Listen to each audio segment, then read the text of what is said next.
I wish to remind honorable members that the names of members requesting supplementary questions His debut session this afternoon. as the President starts answering the fourth supplementary question. The first question has been asked by the Honorable L.S. Makubela Mashele. The President is invited to the podium.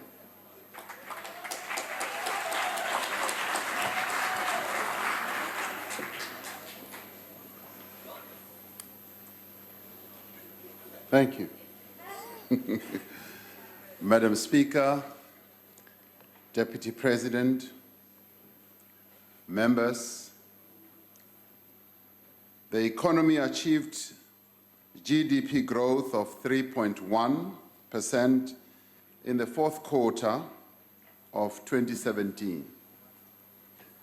Our currency has strengthened and we can see that investor confidence has improved quite significantly.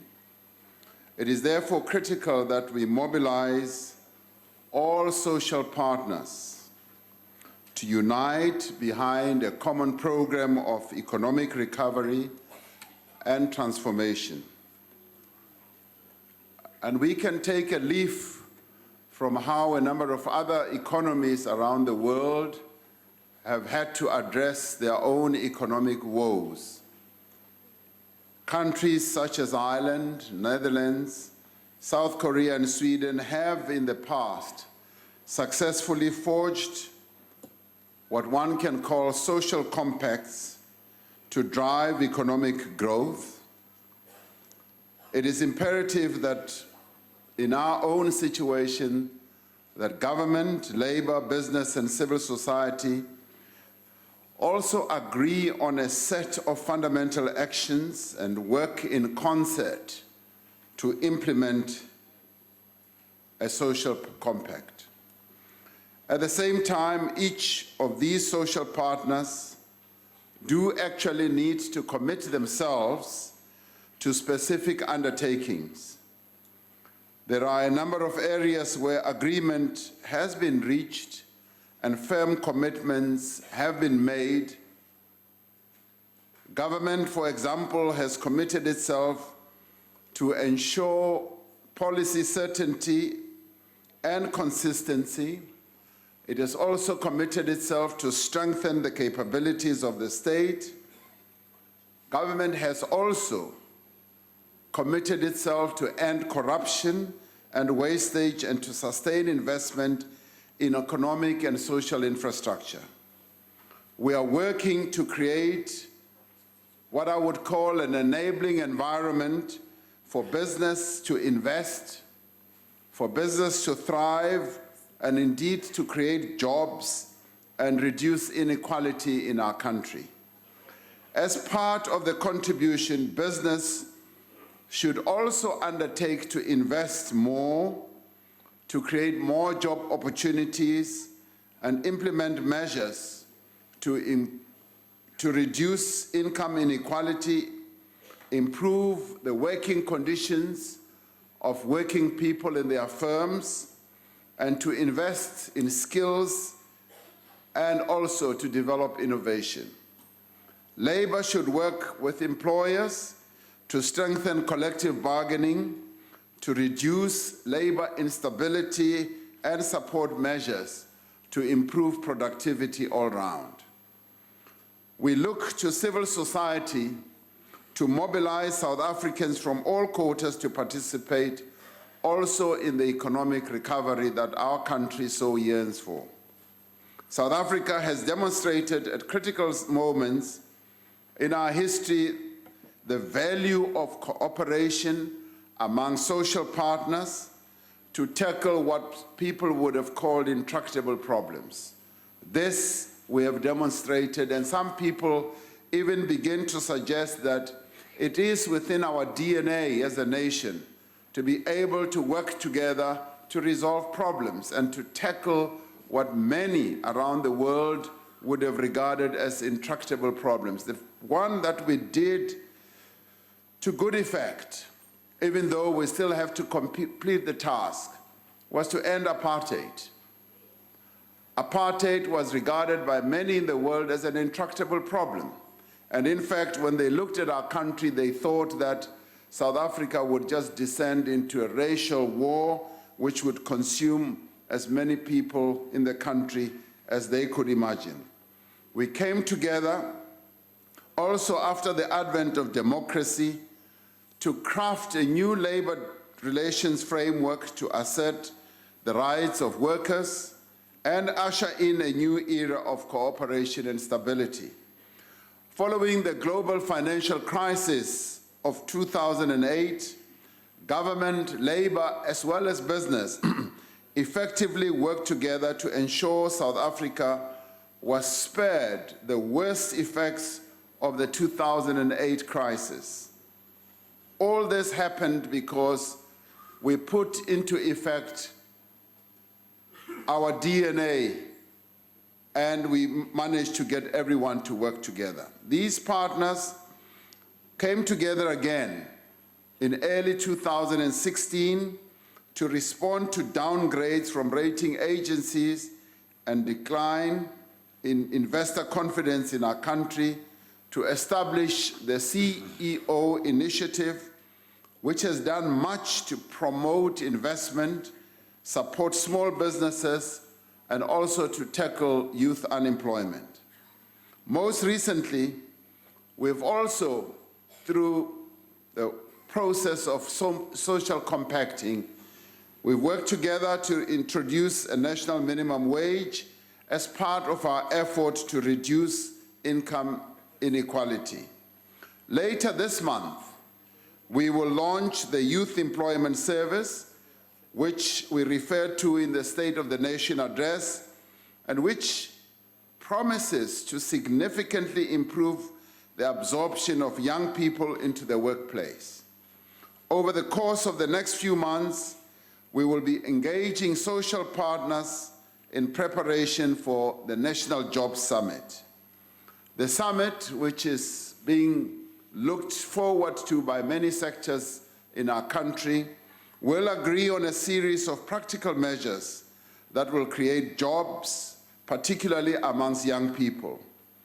The outcomes of that summit will form an important part of the broader social compact that we're striving to build. It will be supported by cooperation in other areas, such as in the deliberations, which we are having right now, which the Minister of Mineral Resources is leading on the mining charter, consultations on land reform, preparations for the social sector summit, engagement in NEDLAC on comprehensive social security and other matters, and also on the ongoing work of the CEO initiative. There is much that we do need to do to achieve a sustained and durable economic recovery in our country, working together and bound by a commitment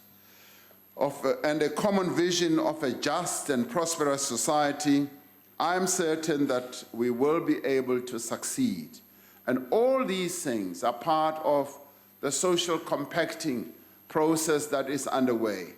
And some of these we may not see immediately, but social compacting is taking place on an ongoing basis as many South Africans get together to discuss matters of great interest to them, and some of those matters may even be those that we think have no solutions.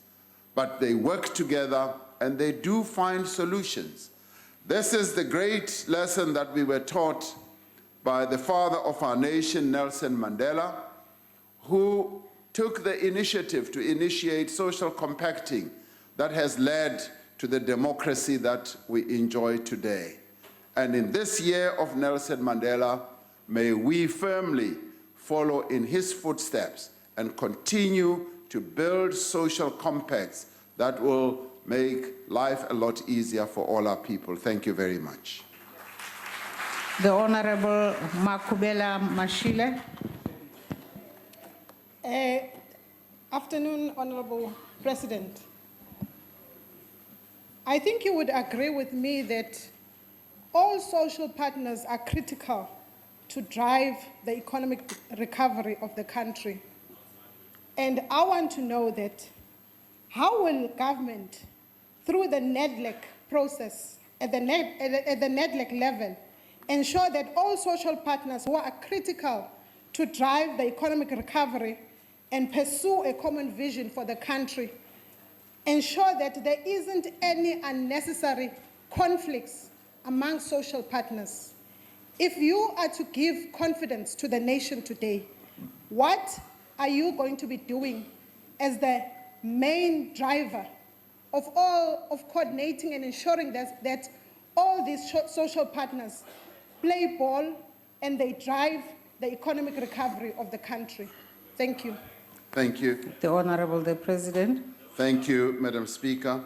One of the greatest inventions that we've really come up with in South Africa is an institution like NEDLAC. I have heard a number of people outside our country wanting to know more details about how NEDLAC works because they see it as an institution which promotes social compacting, promotes dialogue, collaboration, and the reaching of agreement, and indeed solving of problems. Now, many of us may not know that there are many people from around the world who keep thronging to the doors of NEDLAC, who keep coming to our country to find out how we've been able to keep an institution like NEDLAC to, one, be sustainable, two, be as effective as it is. And this was also commented on by a very senior judge in the United States who said, if you really want to know how democracy should work, go to South Africa, go and look at their constitution, but more importantly, go and look at some of the institutions they have put in place to resolve social problems. Now, NEDLAC is one of those. We have been able to utilize NEDLAC not only to process key legislation that should come here to Parliament for passing, but also to tackle and address important problems. One that is before NEDLAC now is the Comprehensive Social Security Agreement that community members, trade unions, and indeed business would like to see us resolving. Now, the architecture of NEDLAC is such that it brings together all those partners who know that they have to be part of the process, because if they are not part of the NEDLAC process, then they miss out, then they misrepresent their own constituencies. We are able to keep them together, to answer your question more directly. We're able to keep them together because they find that through the dialogue that takes place in NEDLAC, it's both very cooperative, two, very informative, three, very educative, if one can use that word, and most effective in terms of reaching an agreement. So if you really want to reach an agreement on a very difficult problem that affects the nation, go to NEDLAC.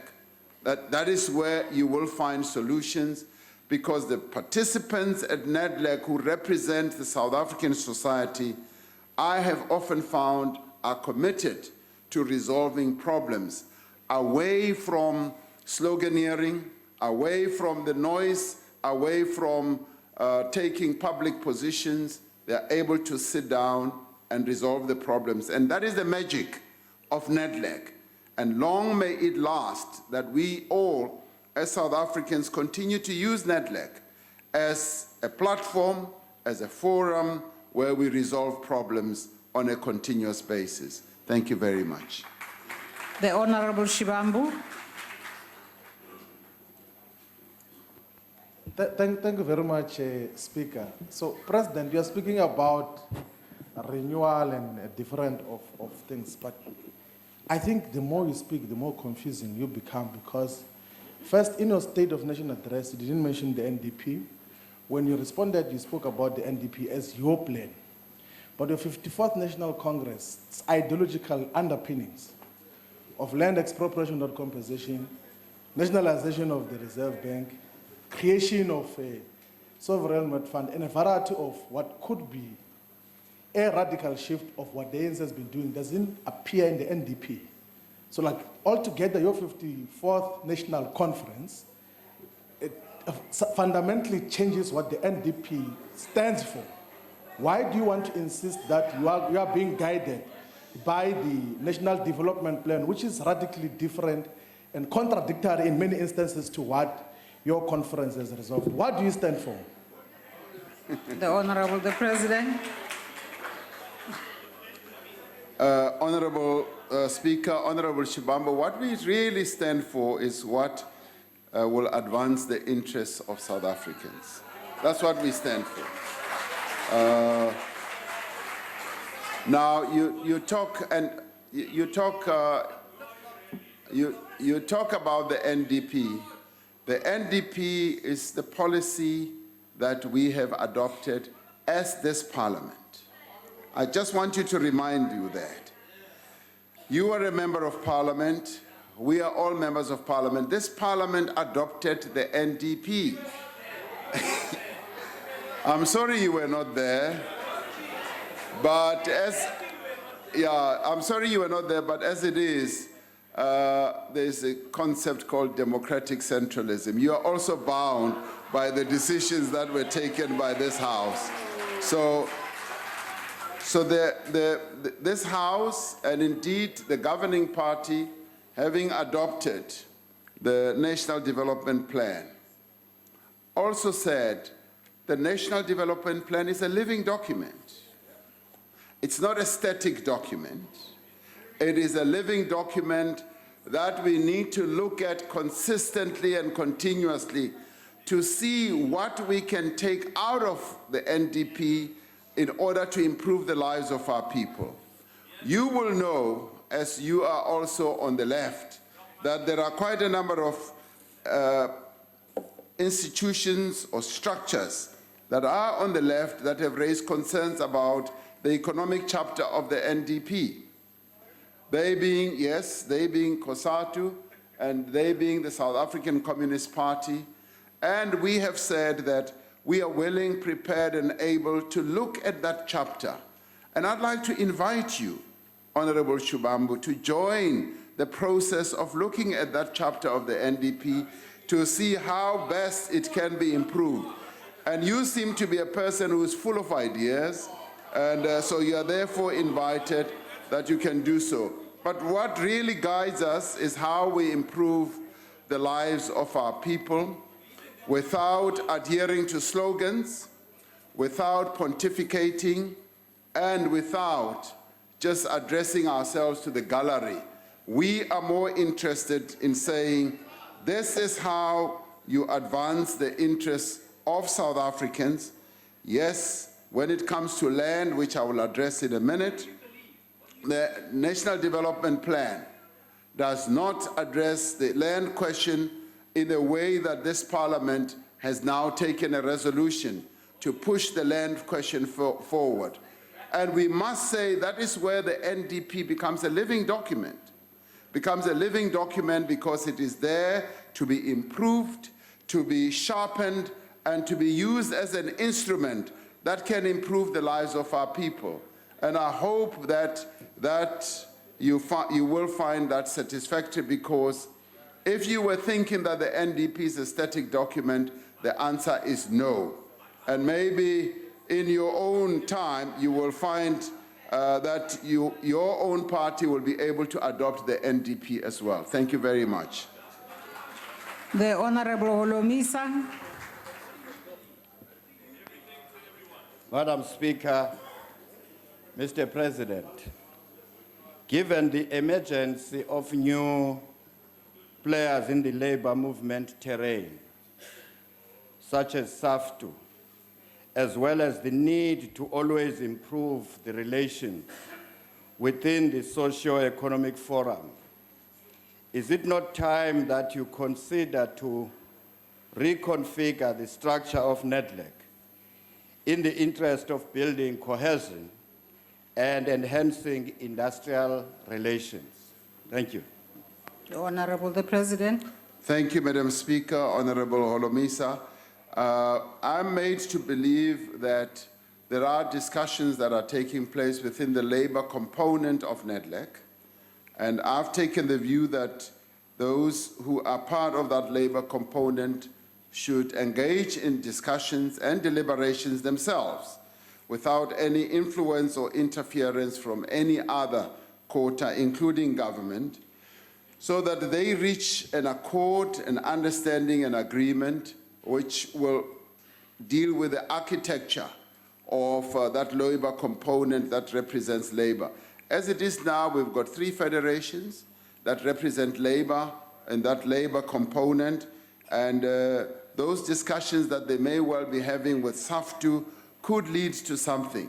It also has to do with the representativity of each labor organization in order for it to finally qualify to be representative of working people in our country. Once an agreement is reached, we as government will be willing and prepared to work with whoever they put forward as a labor component. As it is now, we work well with communities because they have structured themselves in a way that lend that component to being able to participate on a representative basis. And similarly with business, they too went through a process of having to have dialogue amongst themselves to finally agree on how they participate in NEDLAC. Thank you very much. The Honorable Mainir. Speaker, the President has promised a social compact that would result in hope and renewal. But since being elected, he seems to have become infected with the political equivalent of a Novichok nerve agent, because he seems paralyzed and unable to act decisively, and has actually delivered a cabinet with a number of useless ministers, a cabinet that cannot be bothered to show up and be accountable, land expropriation without compensation, and the nationalization of the Reserve Bank. So will he tell us whether he is paralyzed and unable to act decisively? Because although he is in office, the most dangerous man in politics, the Honorable Deputy President David Mabuza, is actually in power. The Honorable the President.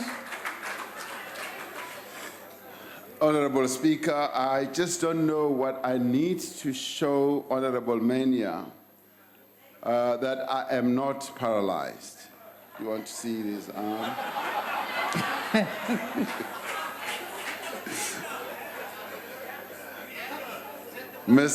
Honorable Speaker, quite frankly, that question does not even deserve an answer. And the only answer I can give him, he having possibly wasted a great opportunity of asking a meaningful question, is to say, I am not paralyzed. Thank you very much. We now come to question number 2 from the Leader of the Opposition, the Honorable Maimane. Madam Speaker, thank you. Land is central to human existence. Land is about dignity. Land is an asset that supports life. For millennia, it has supported life, enabled the creation and the development of societies, and made economic activity possible. It is fundamental to the dignity and well-being of all our people. The dispossession of land of the indigenous people of this country is therefore what I characterize as the original sin that continues to constrain the realization of the potential of our people. The return of land to those who work it is fundamental to the transformation of our society, and it is critical if we are to improve the lives of the poor people in our country. In this, the year of Nelson Mandela, we need to work together to ensure that his vision for land reform is realized. This Parliament and government should therefore be committed to the implementation of a comprehensive land reform program that corrects the historical injustices of land dispossession, provides land to the poor in both rural and urban areas, and strengthens the property rights of all South Africans, and increases agricultural production, and also, more importantly, improves and secures food security. Since 1994, the democratic government has embarked on a number of interventions to advance land reform, including restitution, redistribution, and tenure reform. While more than 3 million hectares of land was restored between 1995 and 2014, the land audit report indicates that the white people in our country still own around 72% of the farms owned by individuals. Colored people in our country own 15%, and Indians 5%, and Africans, who constitute the majority of the people who live in this beautiful land, only own 4%. It was also reported that males own 72% and female only 13%. We must, given all this, and given the history that we have had, we must therefore work with urgency to significantly and sustainably accelerate the pace of land reform. Because if we do not do so, this problem that has stayed with us as a nation for hundreds of years, when the dispossession of land started in this country and reached its zenith point in 1912 when the ANC was formed, primarily to fight against land dispossession, will implode in our hands. This is the historic task that we have as South Africans, to address this question once and for all. The expropriation of land without compensation is one of the mechanisms that government will use to achieve land reform and land redistribution. As I indicated in the State of the Nation address, government will undertake a process of broad consultation to determine the modalities of the implementation of this mechanism. Following this announcement, the National Assembly passed a groundbreaking resolution on this matter, opening up an opportunity for all South Africans to participate in this critical debate. And this resolution, so we all remember, followed in the wake and in the footsteps of the resolution that was adopted by the 54th Conference of the Governing Party. It was the governing party that once again saw that we do need to speed up the process of land reform in our country. Now, this matter has been firmly placed on the national agenda, and we applaud those who have come forward with views and proposals. This process of engagement presents a great opportunity for a new, reinvigorated drive for meaningful and sustainable land reform. This, Madam Speaker, is an opportunity to assert the transformational intent of our Constitution. Our Constitution is a transformational document. It is a document that prescribes how we can transform our country and how we can heal the wounds of the past. It is an opportunity to recognize that the property clause in the Bill of Rights is a mandate for radical transformation. The property clause was never constructed for the purpose of retaining existing property relations in our country.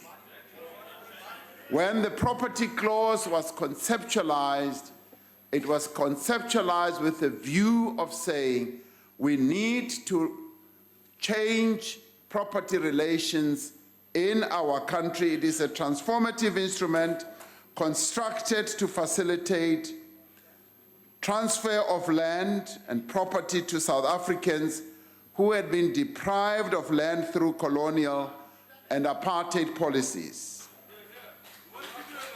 Now, the property clause in the Constitution specifically requires that the state should take reasonable legislative and other measures to enable the citizens of our country to gain access to land on an equitable basis. It also requires that the state should take steps to guarantee security of tenure and restitution of land to those affected by apartheid dispossession. There is a strong case, therefore, to be made that the use of expropriation without compensation in certain circumstances to advance land reform is entirely consistent with the provisions of our Constitution.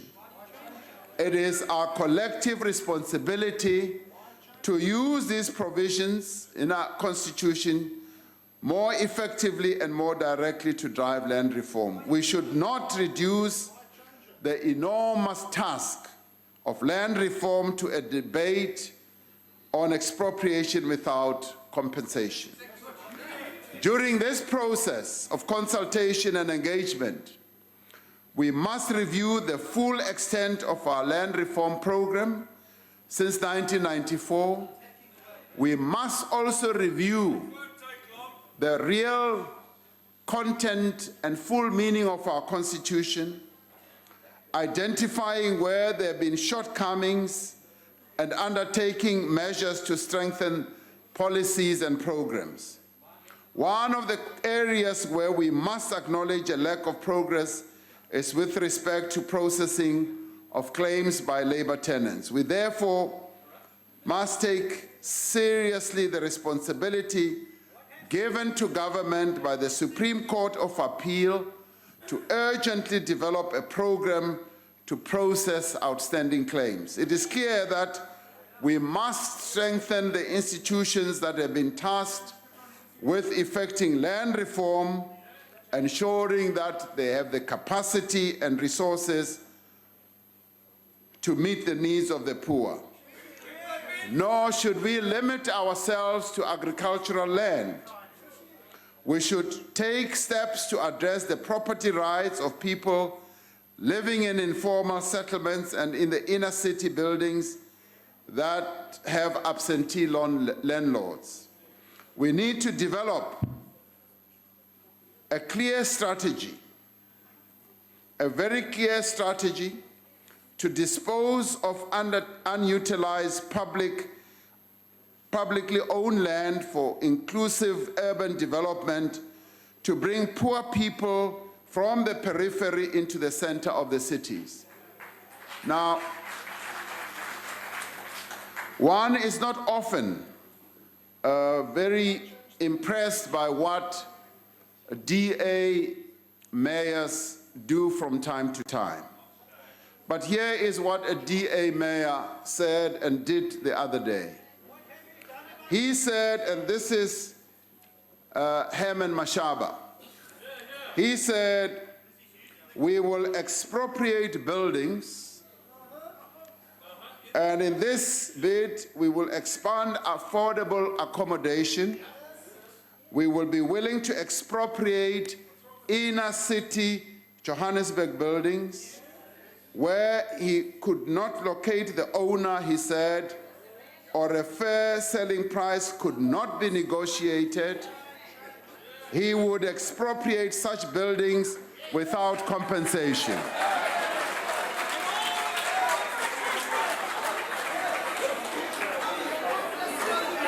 Now, this, colleagues, begins to tell you that the resolution that was adopted here is actually a very correct resolution.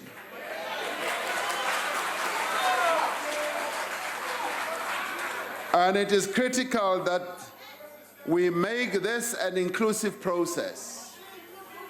We make it an inclusive process in which all South Africans are actively involved in finding just and equitable, lasting solutions. That is what we need to be doing.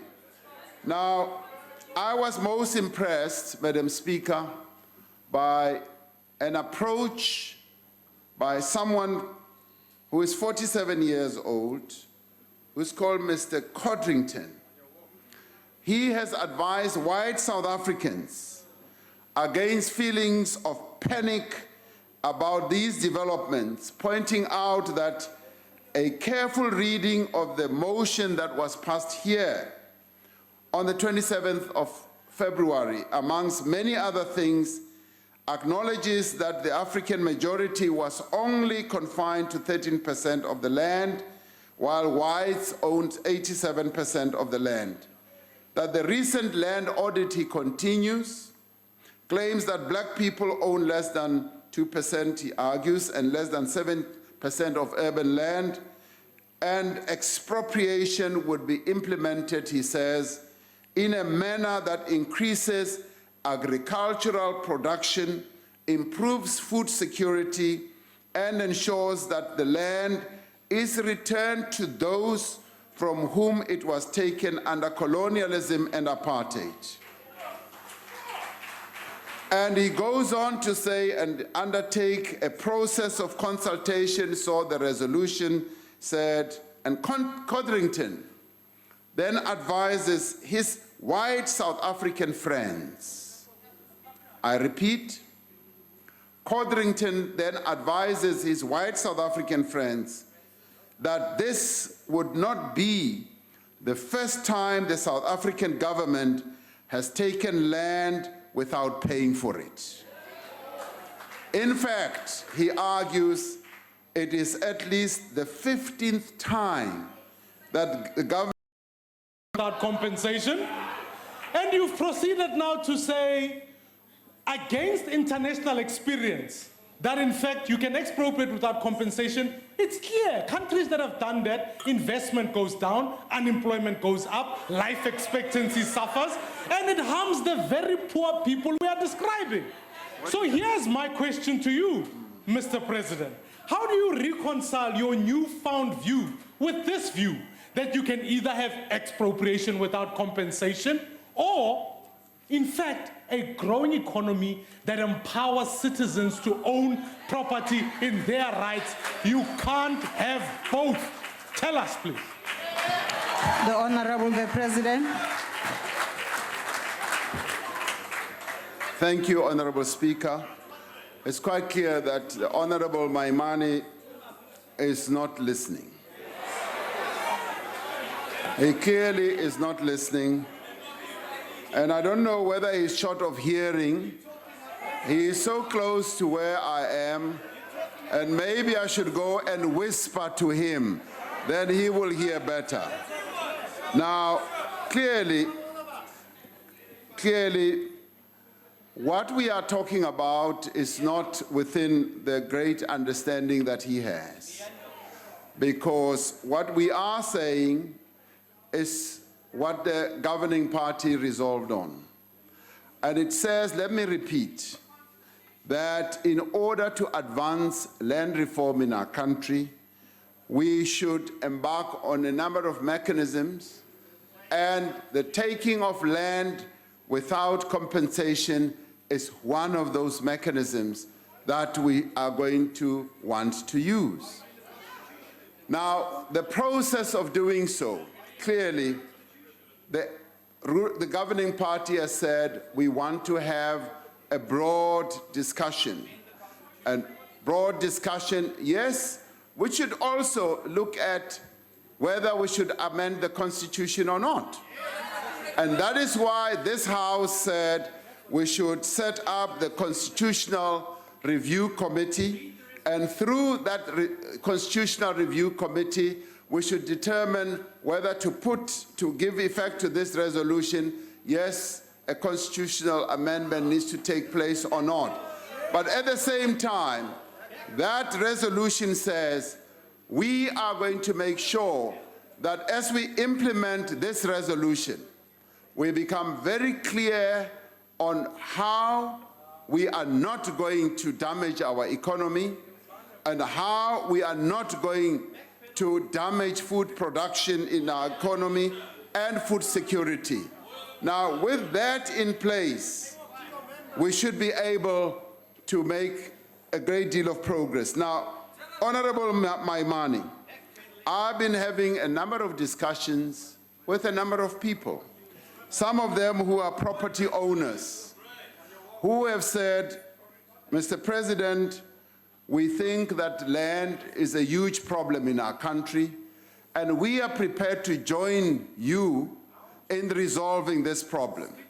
A number of farmers have said, yes, what this calls for is that we should give access to South Africans who do not have land. South Africans who want to work the land but find that they do not have the land. And a couple of them have come forward to say, I have inherited a lot of land, and I have found that quite a lot of it lies fallow. I do not use it. I have bought a lot of land, and I find that I do not use all this land. The land is lying fallow, some of the farmers have said, and what we want to do, they have said to me, is to find ways, and they say, give us a way through which we will be able to assist you as government to give access to people who do not have land so that they can work the land. And I have found this to be really welcome. So welcome that it begins to depart from the noise that one is hearing on the left, because these are people who are not listening. We've got a lot of South Africans who are listening and saying, we need to listen to the heartbeat of South Africans. The heartbeat of South Africans tells us that there is land hunger, and this land hunger will continue if we do not address it. And we, as people who are propertied, who have land, are prepared to share so that all of us can benefit. Now that begins to open an avenue that we can all exploit, where people can sit down and begin to talk to good effect about the solutions that we need to find. Now, for as long as we're going to get protests, which are empty protests really, where there is no substantive proposal being put on the table, we will not be able to make progress. I would rather go and sit down with those Afrikaans-speaking farmers who are coming forward and saying, who can ons help? Ons wil help, want South Africa is one country for all of us. We must hold hands and find solutions. Those are the people that we are going to be having dialogue with and talking about issues of the land, issues of growing our economy, issues of securing food security in our country. Now, we are going to be engaged with such discussions, and we are going to come back here and say we have found the solutions, because this is part of the mechanisms that we say should be utilized to address the issue of land and the injustice that was descended on our people hundreds of years ago. And we say, let's move forward and have that engagement. Thank you very much. The Honorable Njaisa. Thank you very much, Honorable Speaker. Mr. President, perhaps the people may not be patient enough to wait for the scientific system to be implemented in order to deal with the issue of land. I just want to check what plans perhaps have you got to deal with the violent activities regarding or the land grabbing, the grabs. It has just been witnessed now on TV that some people have already started. I just want to check now the plans that you have to cap or to prevent this from happening. Thank you very much, Mr. President. The Honorable the President. We have said very clearly that the opportunity we have is to deal with the land question in a responsible manner, in a manner where we have good dialogues amongst us, and this does not open the opportunity for people to resort to self-help measures where they will go and invade land and smash and grab land. That will not be allowed. That will be stopped.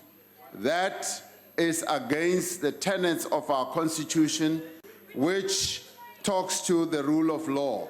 We cannot have a situation where we allow land grabs because that is anarchy. We cannot have a situation of anarchy when we have proper constitutional means through which we can work to give access to our people, land to our people. We have proper legal measures that we can utilize. So I can say now that we will not allow land grabs, we will not allow land invasions, and those who are tempted to resort to such activities must be warned in advance that we will not allow it because it is illegal, but apart from being illegal, it begins to violate the rights of other South African citizens, and we will not allow the rights of others to be violated. Thank you very much. The Honorable Groenewald.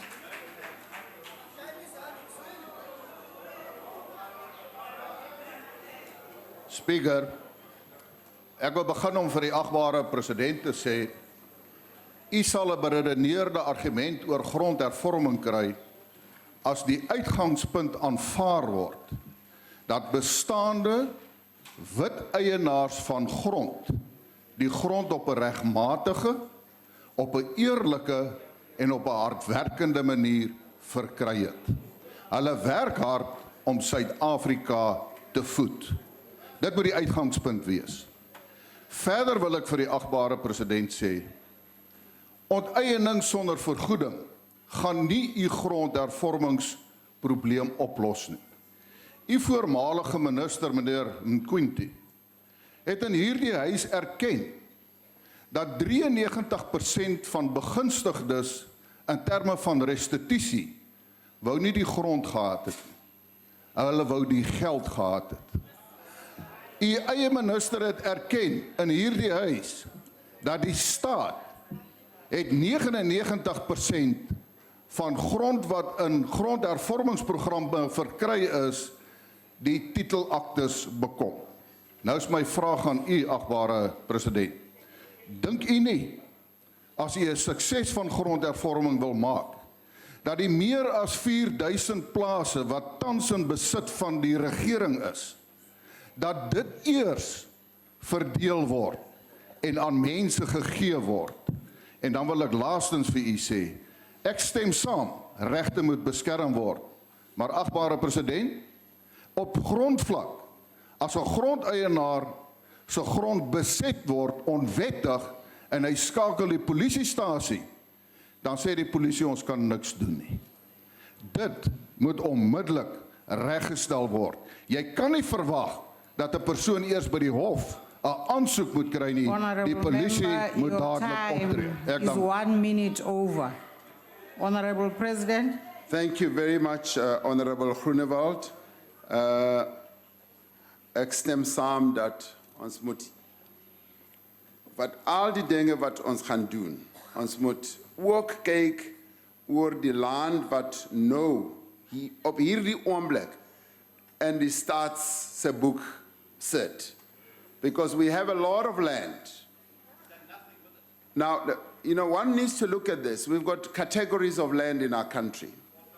And we've got a number of farms that are owned, yes, lots of land that's owned by the state.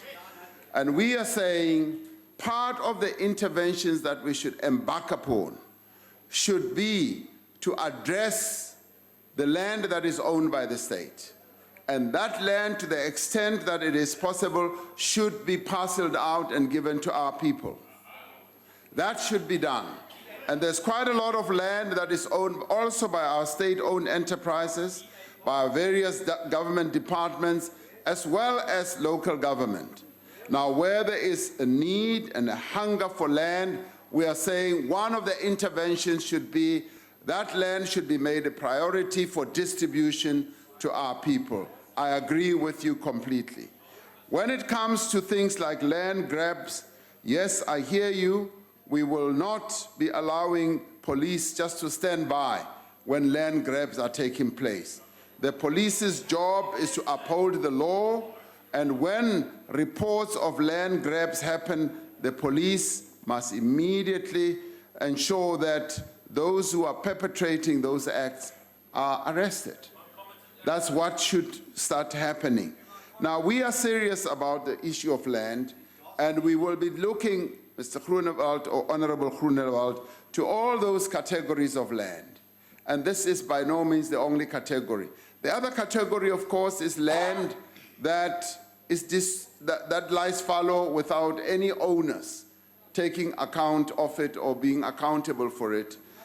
Land that lies fallow, that is disused, that has absentee landlords, that's also land that is going to be looked at. Herman Mashaba is looking at buildings, and he wants to take them without compensation. And in the course of all that, he's also going to take some buildings that may well also have owners who owe the municipalities monies and what have you. Now, there are various mechanisms that can be utilized to address the issue of land. And let me say that one size does not fit all when it comes to land. We need to look at a variety of methods, and that is why the call for dialogue, for discussion, becomes relevant, because it is when we are able to sit down and talk about this and hear the experiences of poor people, but at the same time hear the offers of people who have land, who say that in response to the poverty that we see, we are prepared to even give land to those who want to work the land. So as South Africans, we are going to be coming up with a number of interesting proposals, Honorable Groenewald, and that is why I say we should not be too angry, too scared, too anxious to get into this debate. Just like when we approached democracy in our country, many people were so fearful, many people were so anxious.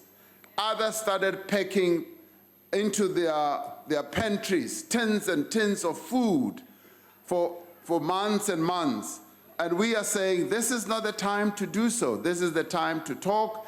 This is the time to find solutions.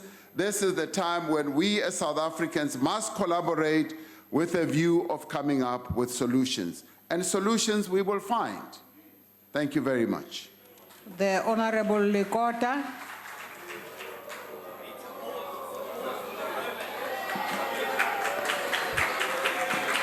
Madam Speaker, may I ask for your protection, please? I have a right. You are totally protected, Honorable Thank you very much. Lekota. Yeah. Honorable President, I am very, very disturbed that suddenly, we are no longer all South Africans. Some of us are Indians, others are colored, others are what? The Constitution to which you show allegiance, in the Bill of Rights, it says we are all South Africans. In the founding provisions, we are all South Africans. We have the same rights, etc., etc. It is for that reason, if only I can have a chance. I know there are people who disturb me in this way. But I appeal to you, Madam Speaker, if I may have a say. Please just proceed. The constitution of our country says there's only one South Africa. It says there's a common citizenship. Now you started saying, and I asked you the question, we will take land from others and give it to others. Or rather, in fact, you said we'll take it from some and give it to our people. And I asked you, Mr. President, who are our people and who are not our people? Because, let me tell you this, in all the years that we struggled to democratize this country, we were being taught by the leaders of our struggle that we want peace and stability in this country so that we can deal. Order, honorable members, allow Honorable Lekota to finish. Those who make noise don't win an argument. I say this, the reason we wanted peace and stability was so that we can be able to deal with the intricate problems of this country. At CODESA, Now your time is over, even by a minute, a full minute. I will still talk about it.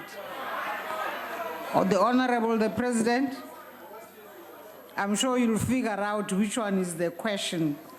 Thank you, Madam Speaker. I actually haven't quite figured out which one is the question. To the extent that maybe one could have heard Honorable Lekota, our people are all South Africans. But we lay more emphasis on the people who are poor in our country, who are landless in our country. Honorable Lekota, those are the people who we are seeking, whose lives we are seeking to improve. And I would have thought that all of us, including yourself sitting here, you are here to advance the lives of our people who are poor, who are landless, whose lives have been so destroyed by the legacy of apartheid. Those are the people that we are talking about. So I don't know exactly what your lack of understanding on that is all about. Thank you very much. We now come to question number 3, which was posed by the Honorable Malema to the President. The Honorable the President.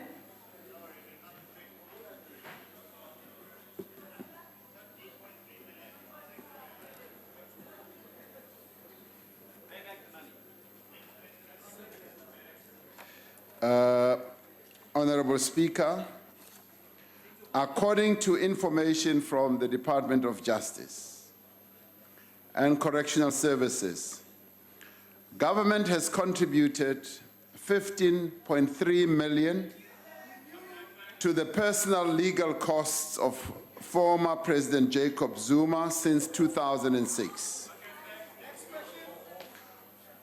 Of this amount, approximately 7.5 million was spent on the period between 2006 and the withdrawal of the charges against the former president in 2009.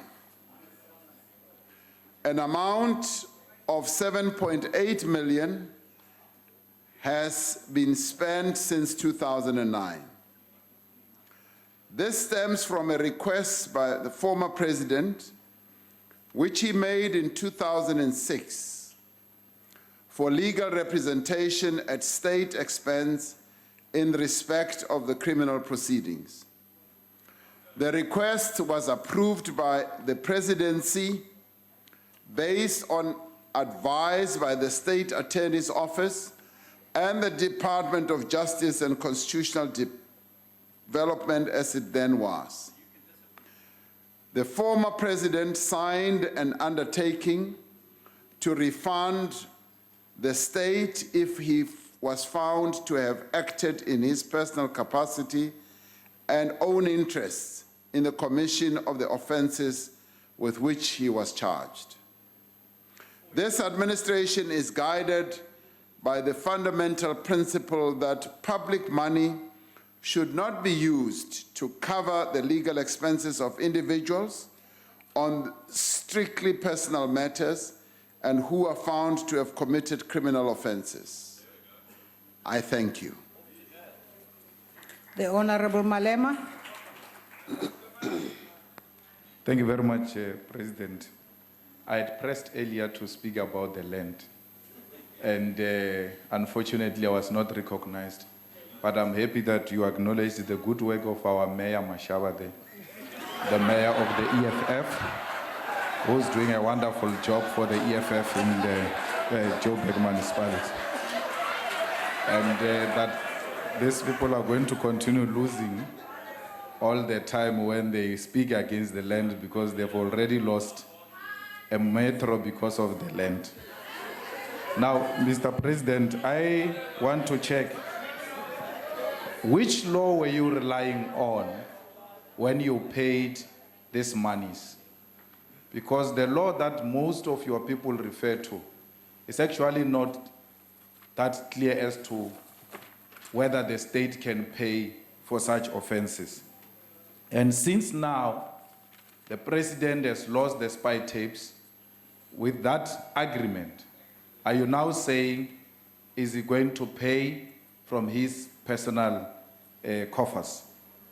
But also, the amount you are pointing at, we don't think that it includes cases like Nkandla case, cases like the public protector's case, which the court was very clear that he must pay from his personal pocket, and he's appealing that. So if you were to take almost all these cases, that amount will not be accurate, because in our own calculations, we are sitting at almost 64 million, which has been paid for legal costs of the former president, the delinquent himself, who you kept and is still campaigning for you, creating an impression that there are two presidents in your ruling party. So we are saying to you that you removed him because you thought this guy was not good enough. He has cost us a lot of money as the state, yet he's good enough to campaign for your beautiful face. Because now he's carrying your placard. You must be ashamed that such a person who has costed the state so much money because of personal reasons and avoiding to go to prison, he still goes around carrying your poster the same way as Ketane Mahlangu, walking with you. You are so proud to walk with delinquents around you and claim to be clean. Honorable President.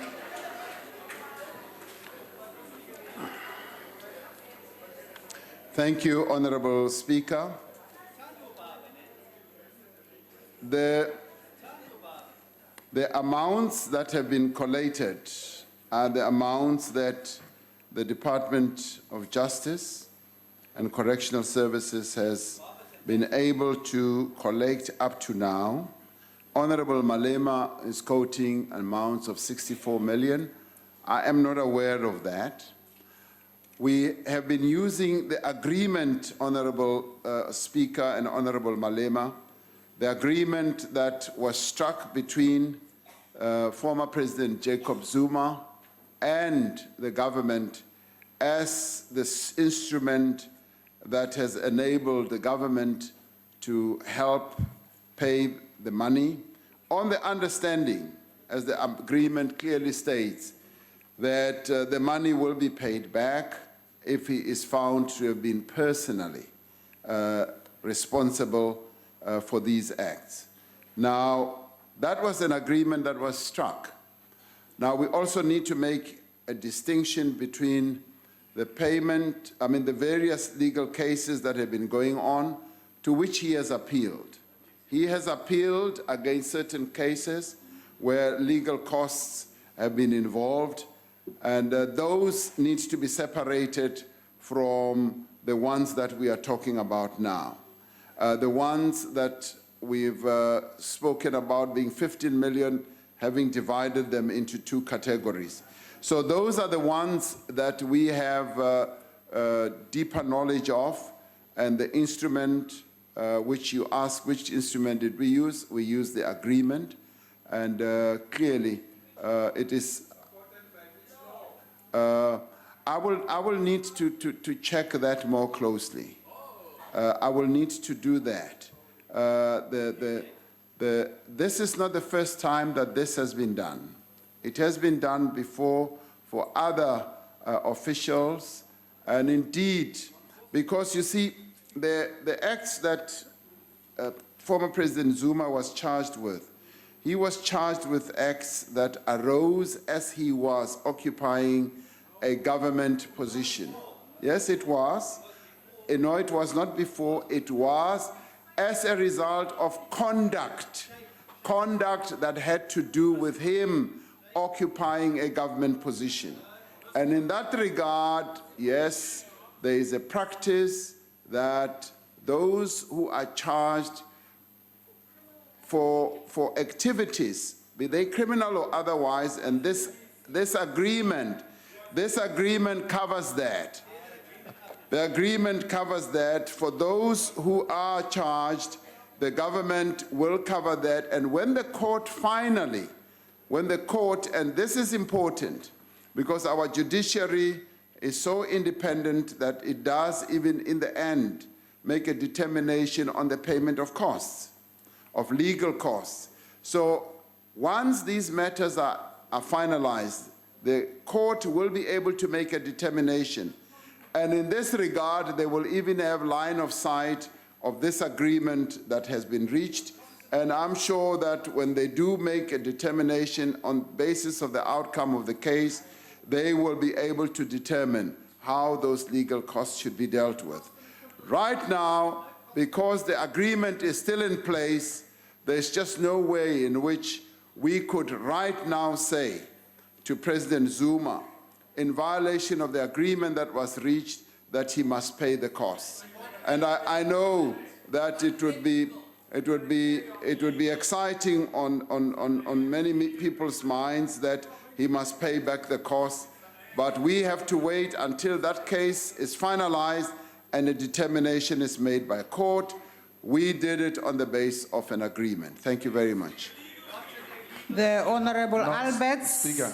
No, you can't have two opportunities, Honorable My question Malema. is not answered. No, Honorable Malema, take your seat. That's where we have a problem, because my question is not answered. No, Honorable Malema. I've written a question to the president about which policy was he following. Honorable Malema, the president says has to me- responded to you. No, he says to me, He "You have has to told check you which that law." he has to check on that. But this was a written question to him long before he came here. Honorable It's here. Malema, He should have checked before he comes here. take Now your he seat. says to me, Take "You have your to go and seat, check the law," Honorable even when Malema. I've written a question to him. What is the purpose of writing a question? Honorable Malema, take your seat. But my question is not answered, Speaker. Honorable What is the Malema, purpose of this exercise? Are we take your going back seat. to a situation You are where allowed to pursue that issue outside of this sitting right now. where would I We see have this to guy? proceed. I can't see him anywhere. Where would I We find have him? to proceed to I'll Honorable look for you in Alberts. Sundays. The Honorable Alberts.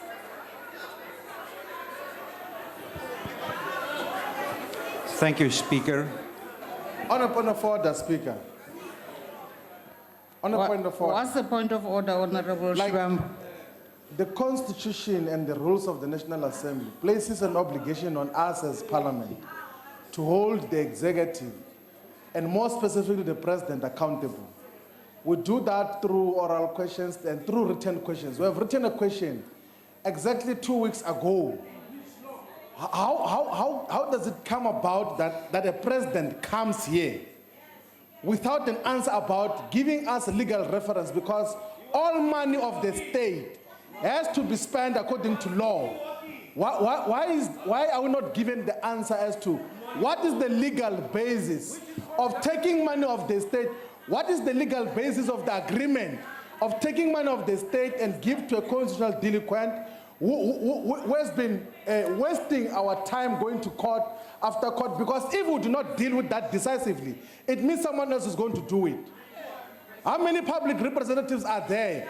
There are many MECs in South Africa, because when Jacob Zuma did these things, he was an MEC in KwaZulu-Natal. when he was accused of corruption with the sheikhs, he was an MEC in KwaZulu-Natal. So are you saying that all the MECs, all the MMCs, all the ministers must come and queue for legal costs from the state? Please. What law is establishing the giving of money to Jacob Zuma? The president has now responded, and you are not satisfied with his response. He has said he will check on that. You are complaining. We cannot dwell much longer on this back and forth between you and your dissatisfaction and the president. It can be pursued outside of this sitting. Can only be pursued outside of this sitting, and I'm not allowing that the time of this sitting must be further wasted on this matter. The Honorable, the President. Madam Speaker, Yes, the question said, and I'd like to deal with that. The question did say, what is the total amount that the presidency spent? The Honorable President. We entered this agreement in good faith with former President Jacob Zuma, with the understanding that as he contracts with the state with regard to the payment of legal costs in case he loses the case, he would be willing, able to pay back the money. And of course, if that fails, the government has other legal means through which it can go and recover the money. Now, we did not sign a guarantee, nor did we go to an extent of saying, give us this property, be it whichever property, not go to that extent. And obviously, we enter such agreements as government from time to time with various parties that, you know, they make undertakings, and we are able to rely on those undertakings without necessarily asking for a guarantee that if the money is not paid, we obviously, as the state, we have other means of recovering the money. So we should be able to do precisely that if the money is not paid back at the time when it would, if the court decides in other ways. Thank you very much. The Honorable Singh. Thank you, Honorable Speaker. Honorable President, thank you very much for your responses. Honorable President, the case of the challenge of the Public Protector's report has been mentioned by Honorable Malema. And we know exactly what the North Gauteng High Court had to say. In fact, Justice Mlambo had to say that the former president had abused the judicial process, and he ordered him to pay. Now, we hear, Honorable President, that you say that the matter is on appeal. I want to know who is paying the costs for this appeal. In the case, Sean Abraham's case, the presidency, and through you, saw fit to withdraw the appeal on the Sean Abraham's case. Is it not wise to advise former President Zuma that he should withdraw his appeal, cut our losses short, and make him pay back the 6 million rand odd of state taxpayers' money that has been spent on that case so far? Thank you. Honorable President. Well, it's, as I understand it, Honorable Speaker, it is advice that is being offered to us that we should have a discussion with former President Jacob Zuma about this matter, that he should withdraw the appeal. And I can say we hear you, and thank you very much for the proposal you put forward. There are many other such proposals that we deal with, and thank you very much. The Honorable Maimane. Thank you, Mr. President. I mean, I think firstly, it bears noting that in a criminal case, there can be no determination of a cost order. And therefore, I struggle to understand on the basis of what law, what policy is the former president obligated to pay back. I think it's important for me to also highlight the fact that we are now discussing a pensioner, somebody who is old, who one day, if he carries on with this case and you are saying you are bound by an agreement, could drag this case on for years and the taxpayer has to pay. The poor South Africans that you are saying, here's 1% VAT, let's add more to your life, they must keep financing Mr. Zuma's legal fees. So I'm here to ask you, can you not commit today to say, let us stop it now, and will you join our court action to say, let's get back the money? Otherwise, this policy is illegal and invalid. Let's stop it now, and I'm asking for your commitment to say, stop funding a delinquent litigator's legal fees from henceforth. Stop it now. The Honorable the President. Thank you, Honorable Speaker. I have already said that an agreement was entered into between President Zuma and ourselves, and that agreement is a signed agreement. I have a copy of it here, and we are obviously, as honorable people, bound by agreements that we enter into, and this agreement still stands, and our Department of Justice and Correctional Services is keeping an eye on this agreement and the various cases as they proceed. So we will keep our eye on this on the processes of the case, and that's all I can say. And the agreement is here for all to see if you want to. Thank you very much. We now come to question number 4, asked by the Honorable Luzipo. Honorable the President. Honorable Speaker, as I indicated in the State of the Nation address, there is massive potential for South Africa's mining industry to grow. In fact, I look at the mining industry as a sunrise industry. It is an industry that can continue to create jobs, to stimulate industrial activity, and also to promote social development in our country. Though mining's contribution to the national GDP has fallen from 21% in 1970 to 7% in 2016, it still represents almost 60% of our country's exports. Over the course of the next few months, government will be engaging with stakeholders in the mining industry to develop a new mining charter for South Africa. This follows agreement between government, the industry, and other stakeholders to suspend legal action pending further consultation on the charter. This needs to form part of a broader undertaking by all social partners to ensure that mining is indeed a sunrise industry that benefits all. Our Minister of Mineral Resources will be holding discussions and consultations in the coming days because he too believes that mining needs to, in particular, contribute to the growth of our economy. It needs to fundamentally change the living conditions of those who are affected and to ensure that they are active participants in the process of transformation. The Charter should be guided by the following broad principles. The fundamental transformation of the ownership and management of the mining industry is necessary not only to promote equity, but also to enable the industry to develop in a sustainable and much more importantly in an inclusive manner. While some progress has been made, there is a need to accelerate the transfer of ownership of the industry to Black South Africans, but more especially to women. It is necessary to agree on an ambitious ownership target that can progressively and be sustainably realized.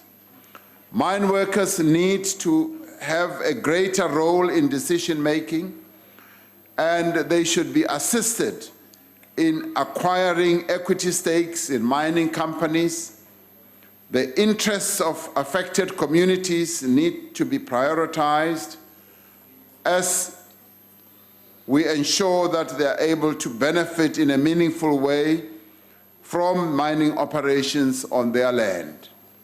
The South African mining industry needs to be attractive to investors through a mining charter that offers certainty, a mining charter that offers stability and has a clear transformational path.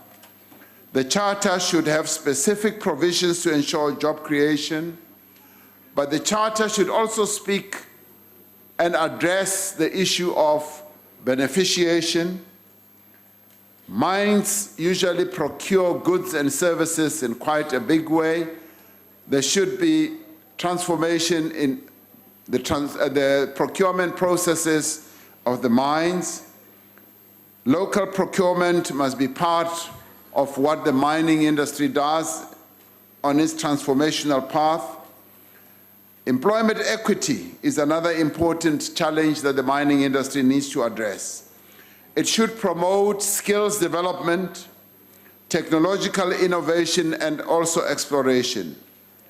While mining has been a mainstay of our economy, it has a history of inequity as well as exploitation. Through the mining charter, all role players have an opportunity to chart what I would call a new path of growth, a path of development, transformation, and inclusive prosperity. This is an industry that we need to pay more attention to as a country because it has for a very long time been the bedrock of our economic growth trajectory, and we can use mining once again as a growth industry, and we can use it once again as a great job creator, because underneath the soil of our country lies minerals that are waiting to be exploited. But this time round, we are saying, as they get exploited, it must be to the benefit of our people and not just to the benefit of a few people who might be all over the world.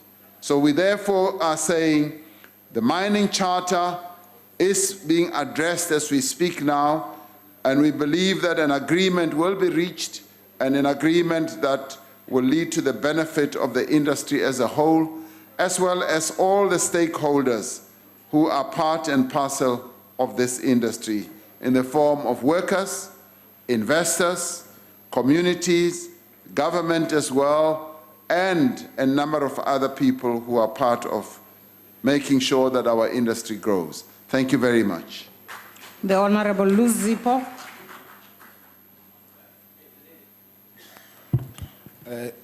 Thank you, President.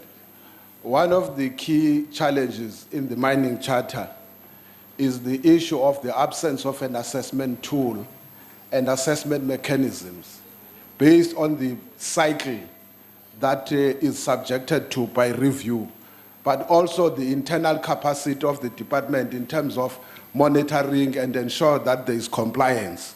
And therefore, this, at the end of the negotiations, can become the point of dispute. Therefore, the question is, what measures will the government put in place to ensure that the DMR, as a custodian for the implementation of those decisions, is able to properly administer and monitor implementation of the new mining charter so that it has an impact on transformation in the mining industry as intended by Parliament when it passed the MPRDA in 2002. Thank you very much. The Honorable the President. Honorable Speaker, the new Minister of Mineral Resources, Minister Mantashe, has hit the ground running. He has already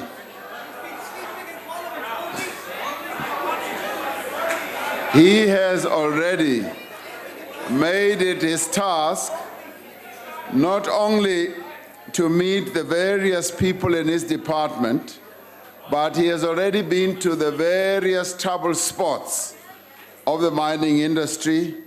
He has been to mines where workers have been undergoing or going through a number of difficulties. You should all have seen him as he went to mines like Optimum, to go and engage with the mining managers about the challenges that the mines are facing. But at the same time, he has already made it his job to go around the country, which he's going to speed up on to visit DMR offices. Having started at headquarters level, he is now going to be going around the country to where the DMR offices are, with a view of determining what the capacity of DMR is, whether DMR is well placed to oversee mining in our country, to do the necessary assessments that you're talking about, not only to see to whether the laws that we have passed are being implemented, but also to look at how safety standards are being adhered to. So we have here a minister who knows the industry, a minister who has worked in the industry, a minister who understands miners, a minister who worked underground, and who knows what the underground workings of a mine look like, and he does not rely on hearsay.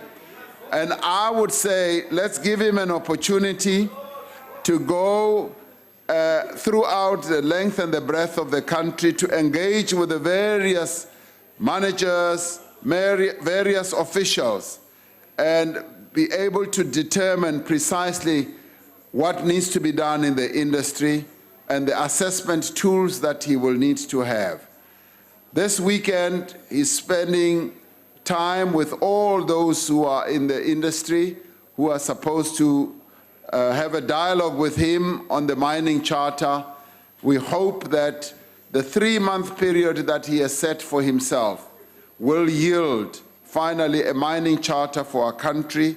And during the course of doing all this, he'll be spending a lot of time engaging with these officials to make sure that the mining industry returns to a place of pride for our country, where we will know that we are able to generate growth out of this industry. Thank you very much.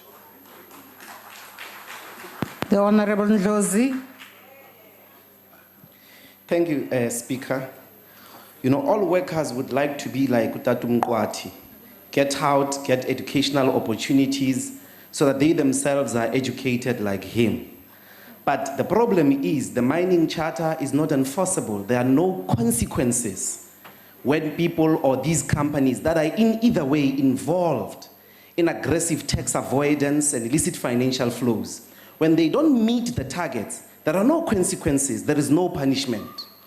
So if they don't give community opportunities, if they don't improve housing, if they don't give workers skills, there are no punishment. Would you consider nationalization of mines that don't meet the targets, taking into consideration the important objectives of transformation on one hand, and the other, the fact that has been properly demonstrated by even the former President Thabo Mbeki that they are engaged in aggressive tax avoidance? Shouldn't one of the mechanisms to make them comply, the fact that if they don't, we are going to expropriate them without compensation? The Honorable the President. Thank you. And that money, if we have nationalized it, will have to come from the fiscus. Because there is this thing that is called rights offers. They can come to the company as managers and say, we need to go and exploit a particular ore body and need to sink a shaft, and it's going to cost us 20 billion rand. You are a shareholder. We require that you should follow your rights and give us so much money so that we can go and explore that. Now, the risks and the dangers that lie in store is something that one needs to examine very carefully. Because it is all very well to say, go and nationalize, and sometimes you can be nationalizing. One, mining is a wasting asset. You could be pouring your money down a drain, and quite often, in my view, sometimes it's better to rely on people who have a huge appetite for risk Now, I would need to ask myself, do we have, as a nation, an appetite for risk to be able to go and pour billions of money into holes in the ground and sometimes don't find the ore body that we want, and sometimes the commodity pricing keeps going up and down, and then sometimes there are years of drought and there are years of boom, because mining in the end, in the most part, is bust and boom. You could go bust, you could also have great years of boom. Is that what we want to subject our type of state to, which is a developmental state, to processes like that? Are there other industries that would be better placed to be able to yield better? You may find that shareholders will say, yes, come and nationalize. Even if it is without compensation, take the burden out of our hands. Because quite often, those who are involved in the mining industry will tell you that asset is a wasting asset. It's an asset from day one, you're just going down. And you may just benefit for a short while. And is that what we would want to expose our general fiscus to? So, yes, 50 years of bust and boom. Bust and boom, Honorable Ndlozi. So would we consider that? I would be welcome for you to engage in research and assessment, but also to rely on the knowledge of people who have experienced it. Go and sit down and talk to Honorable Mantash, who has been in the mining industry, and he will tell you what mining is all about. Mining is an industry that's not for sissies. Thank you very much. The Honorable Lorima. Mr. President, the mining charter is designed to be changed every 5 years. How is that compatible with a certain and predictable mining regulatory system that we need if we want to get investment? The Honorable the President. Clearly, every investor wants certainty on a sustainable basis. Every investor wants to know that the rules of the game are not going to change every now and then. And the mining charter that we are going to finalize should be the type of mining charter that will stand us in good stead for many years to come. Because otherwise it will be very difficult for us to attract investors and to ask people to commit their money for 20 years and more, and in some instances to commit to money for a fairly long time before dividends are yielded. I know of situations where people have invested in mining projects for almost 20 years before any ore comes out of the ground, because mining by its very nature is a long-term project or process. It's not a process where you can dig up a hole and think that you will find the minerals that you want, process them, and then sell them immediately.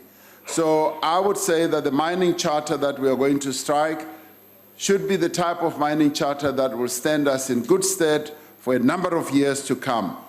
But the real issue here is going to be whether the partners who strike or arrive at this mining charter are going to be willing to implement the mining charter. As I understand it, we've reached this stage of an amendment of this charter because the parties that were part of this agreement did not implement their side of the bargain. And if we can have a mining charter with partners who are going to implement their side of the bargain, there should be no need at all to be amending the mining charter every 5 years. Thank you very much. The Honorable Kubisa. Angibonge somlomo. Mhlonishwa mongameli, eminyakeni eminingi abantu abasebenza emayini, abesifazane, yintsha abahlala eduze kwemayini sekade babekhathi bashiwa ngemuva abamelelekile. What would you say are the challenges, have been the challenges and impediments to ensure that they are represented by way of owning the mines and also making sure that they also become businesses in that regard? What has been the problems in that regard? Sure, thank you. The Honorable the President. Part of the structure of our mining industry has been the legacy that it has had from the past, which is apartheid, where apartheid colonialism, when it came to mining, made sure that the ore body was found. They imported workers from all over the country, and those workers became migrant workers. And that led to a complete disregard of people who lived near the mines. They did not become part of the labor pool that could be trained and relied on, and the communities around the mines were completely disregarded. They were not seen as a resource or as partners to the mining effort. What the Mining Charter is seeking to do now is to change all that, and this is part of the whole transformation process to make all the key role players partners in mining, in an endeavor on a mine-to-mine basis, no doubt, that is going to lead to the benefit of all. So in the end, we will have, yes, women, young people, and ordinary people in the surrounding areas being part and parcel of either the labor pool, the business pool, and various beneficiaries that can be part of the area where mining takes place. And to this end, we are saying procurement must take place. Quite a lot of procurement, we want it to be localized. We want the mines themselves to lead business entrepreneurship in the area, to develop skills, so that everyone who is near and lives near a mine must feel that it is an asset that they can all benefit from. Because after all, most of these mines are planted in areas that are either controlled or owned by our people as a whole. From a historical point of view, they should therefore benefit. So the charter that we are drafting now is going to be addressing itself precisely to that through various mechanisms that we will put in place. Thank you very much. We now come to question number 5, asked by the Honorable Hlengwa of the IFP, the Honorable the President.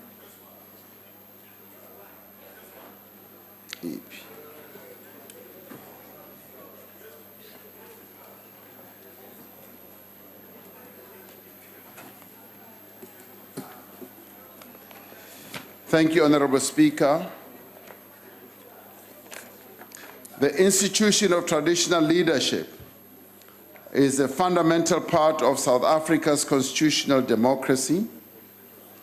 As I said during the opening of the House of Traditional Leaders the other day, we will continue to ensure that our constitution and the laws passed by our people remain effective in supporting and adopting this institution to better serve our citizens. In the years since Cabinet committees recommended in 2000, government has worked with traditional leaders to develop a common approach to the powers, the role and functions of traditional leadership.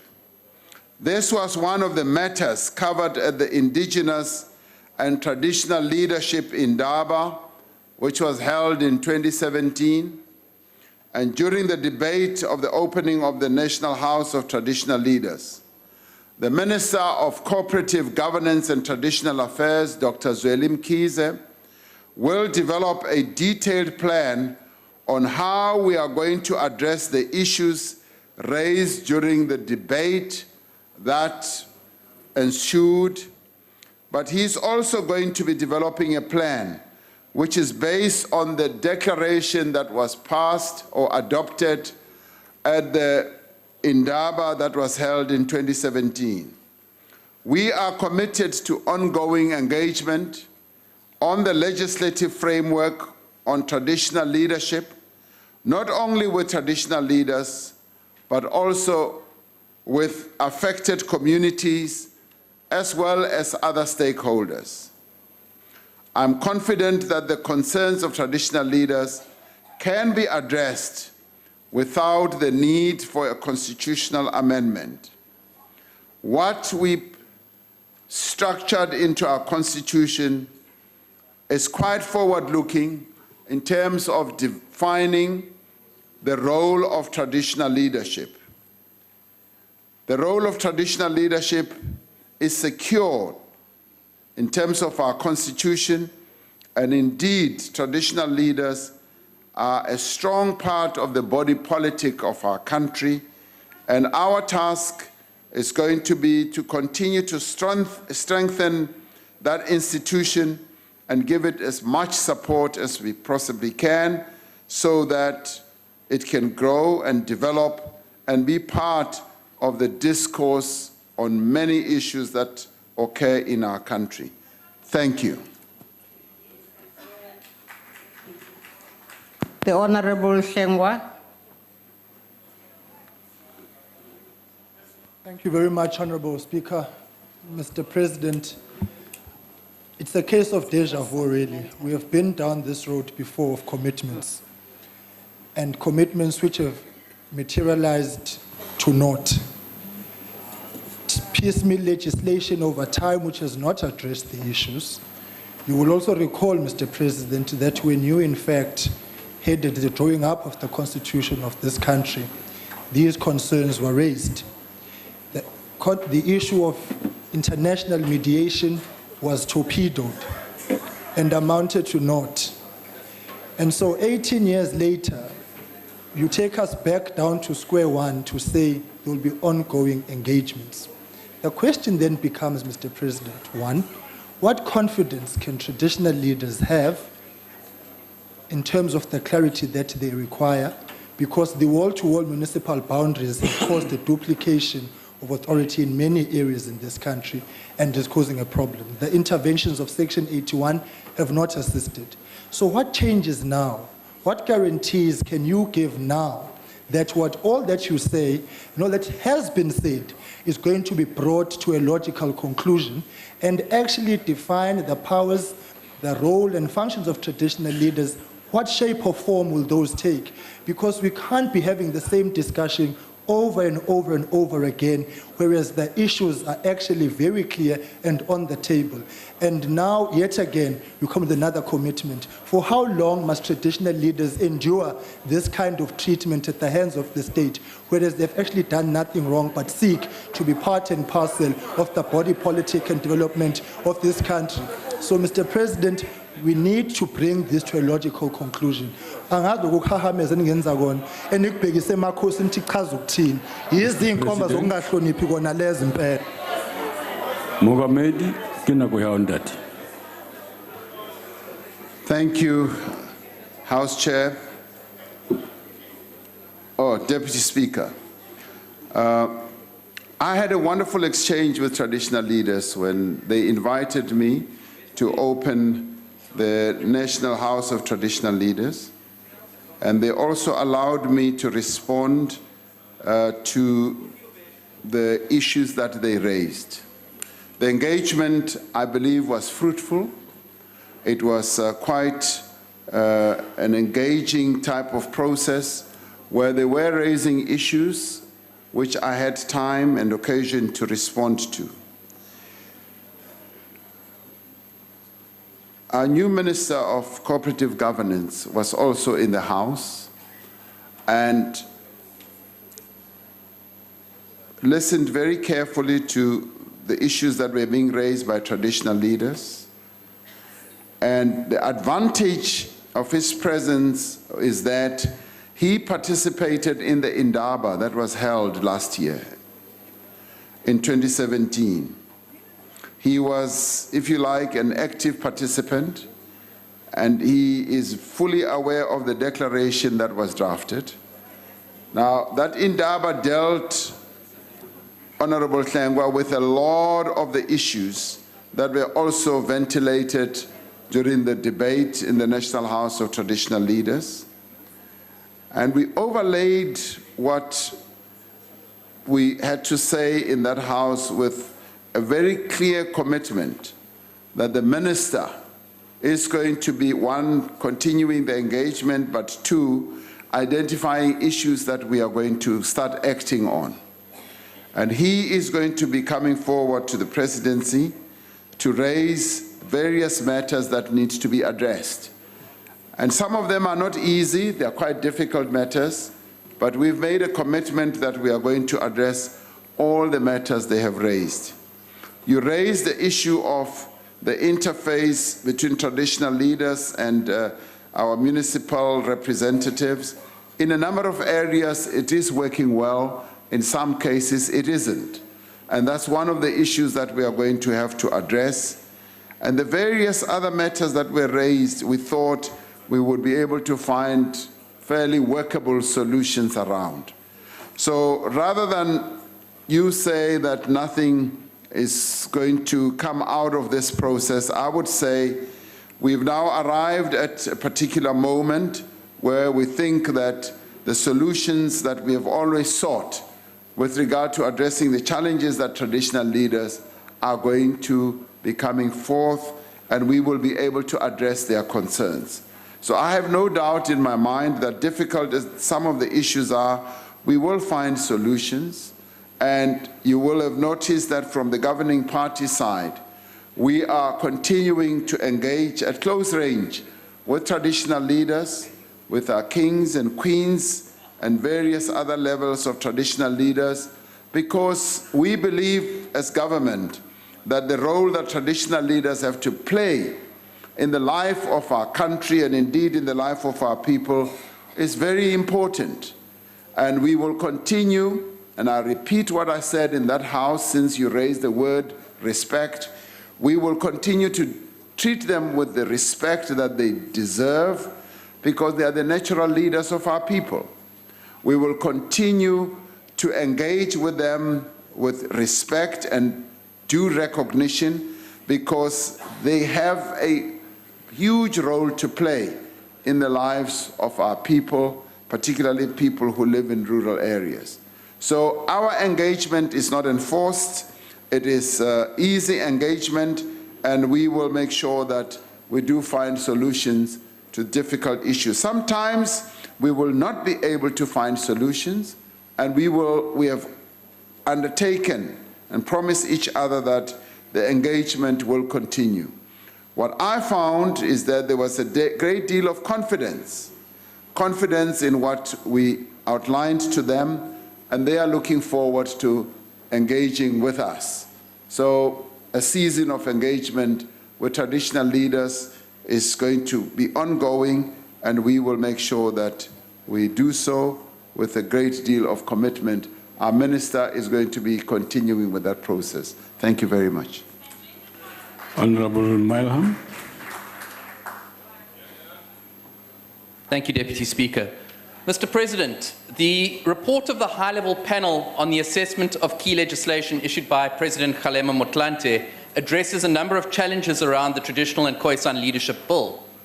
It notes that the proposed legislation denies people living in areas under traditional leaders several constitutional rights, distinguishing them from those living in the rest of the country who enjoy the full benefits of post-apartheid citizenship, and that it poses a threat to social cohesion by entrenching and promoting ethnic identities.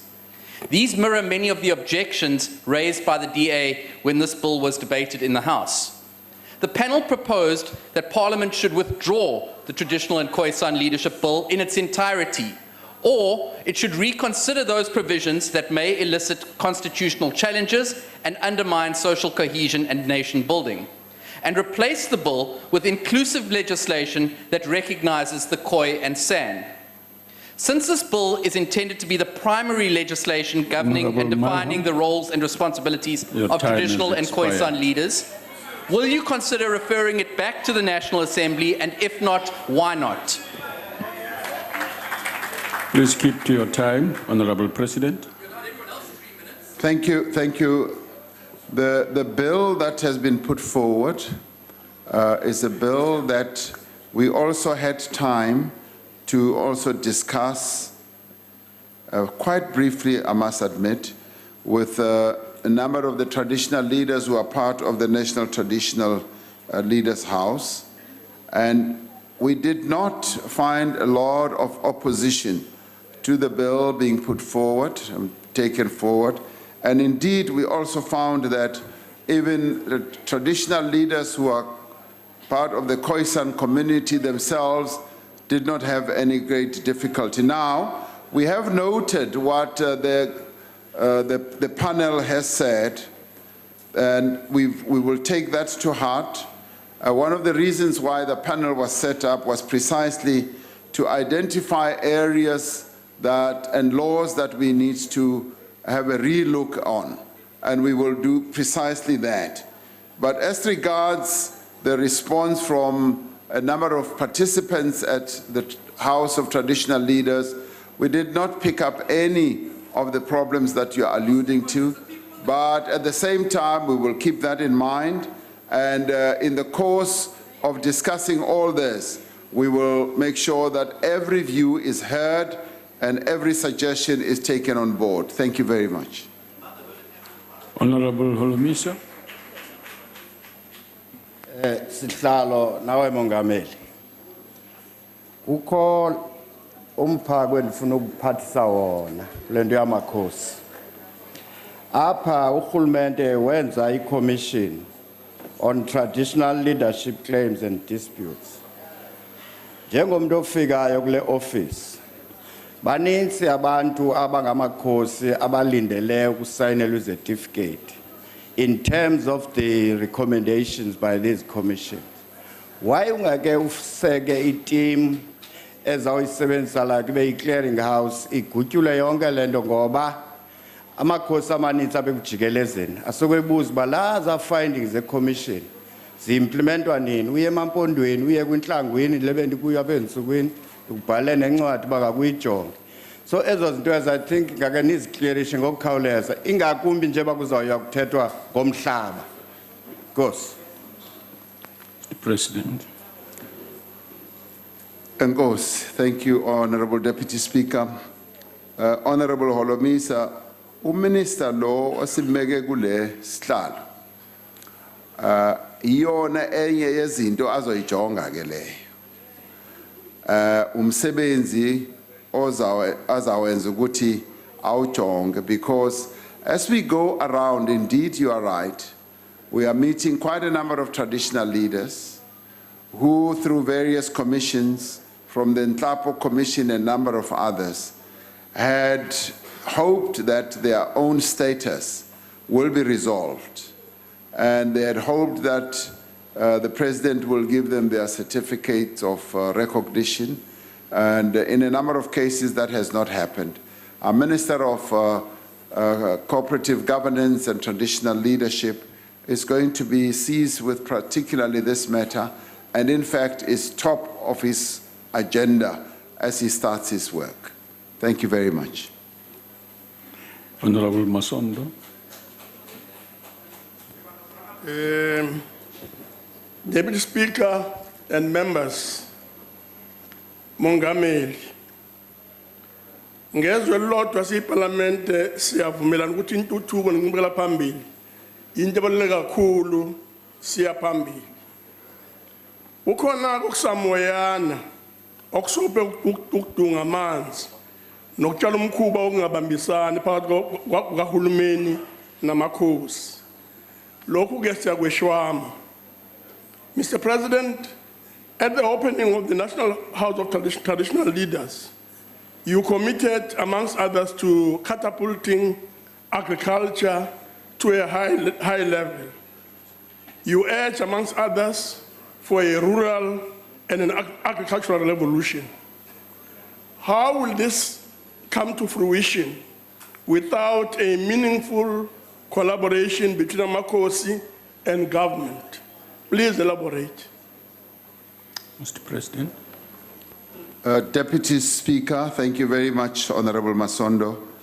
One of the highlights of the engagement that we had with the traditional leaders during that debate was the enthusiastic anticipation they have on looking at agriculture as a growth industry and how they committed themselves to utilizing the land that they have as a key driver of economic growth, but also as a key driver in terms of bringing in young people into agriculture and getting them and interesting them in participating very actively in agriculture.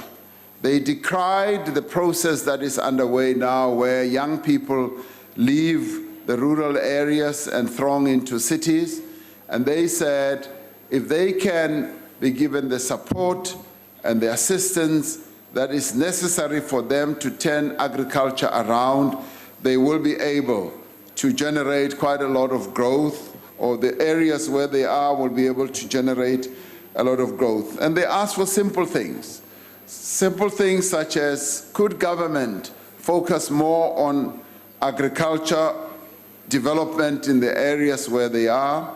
Could government give them support when it comes to things such as implements for farming, things like seed and fertilizer? And they said, if we could just help them with that in the terms of the various schemes that are out there, they would be able to see success. But I also heard them say they are grateful that a number of projects that we have embarked upon are yielding good results, particularly the agri-parks.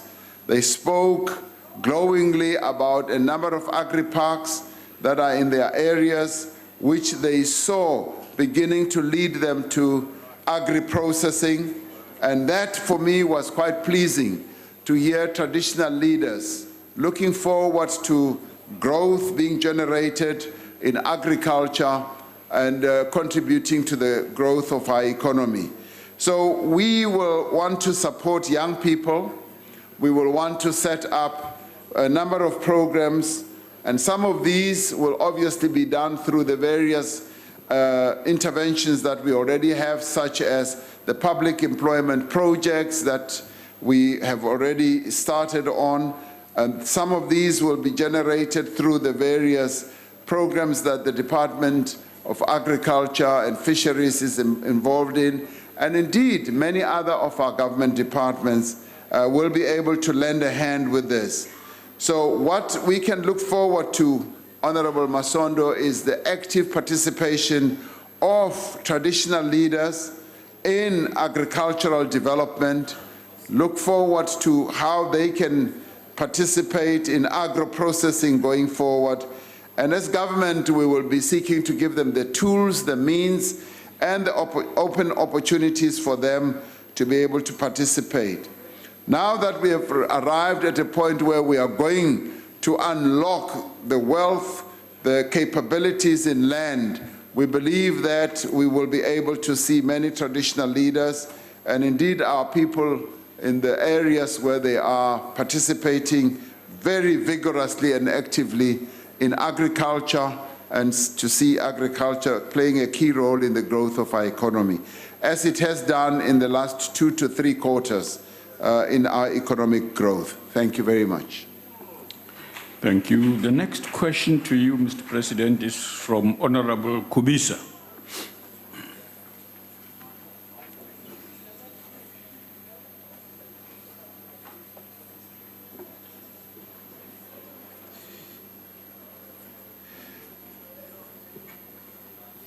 Honorable members, the public confidence in institutions like the National Prosecuting Authority is critical if we are to build a better, prosperous, and more equitable society.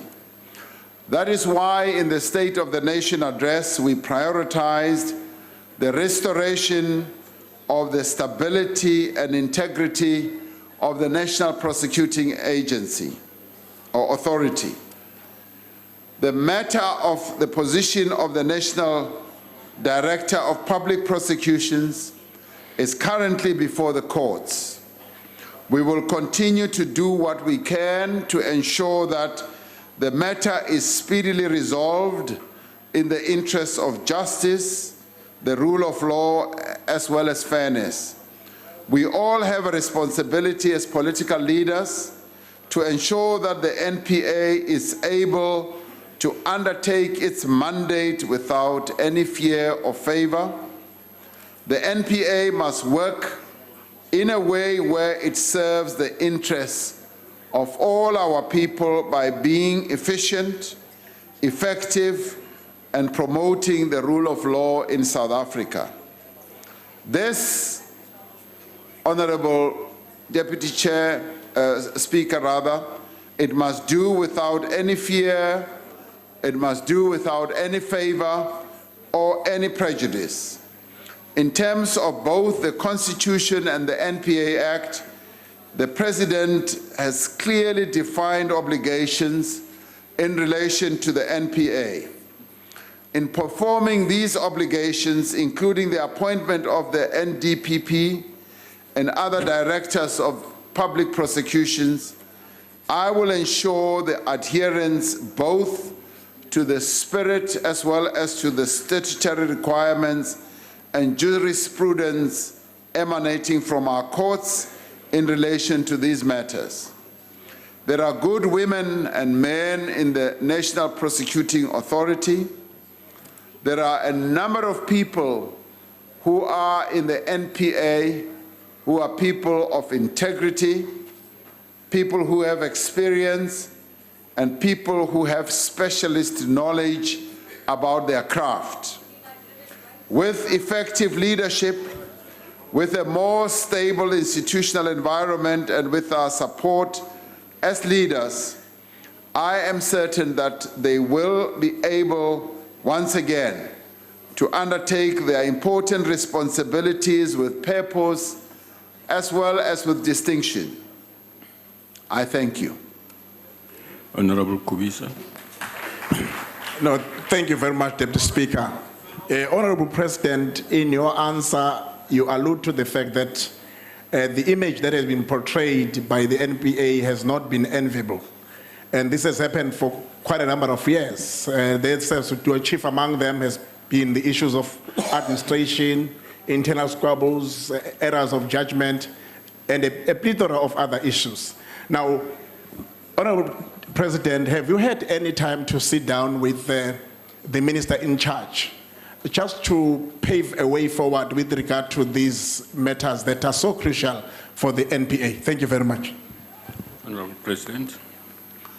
Yes, I have had the opportunity to have a discussion with the Minister of Justice and Correctional Development Matters, Services, and we have in our discussion looked at the issue of the NPA and how best we can ensure that the confidence of our people in the NPA is increased.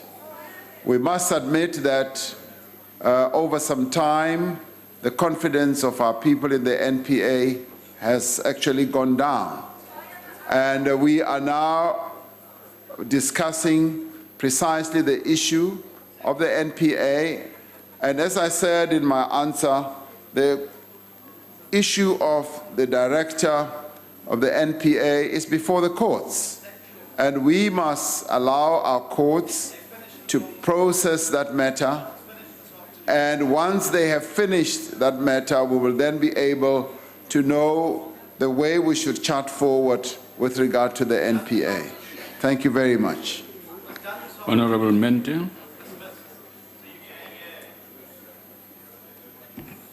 Thank you, Deputy Speaker.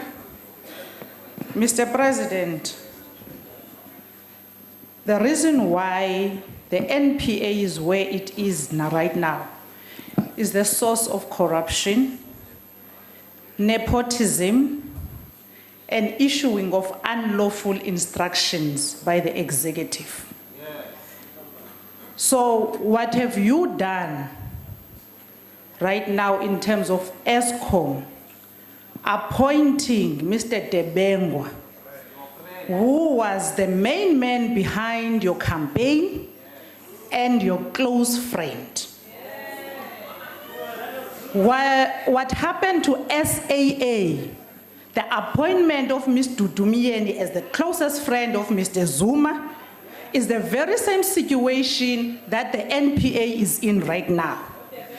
So with you appointing Mr. Debengwa, are you not encouraging the very same thing Honourable that it Member, must continue in the your time country? has expired. Because the state-owned entities are the very same thing as the NPA.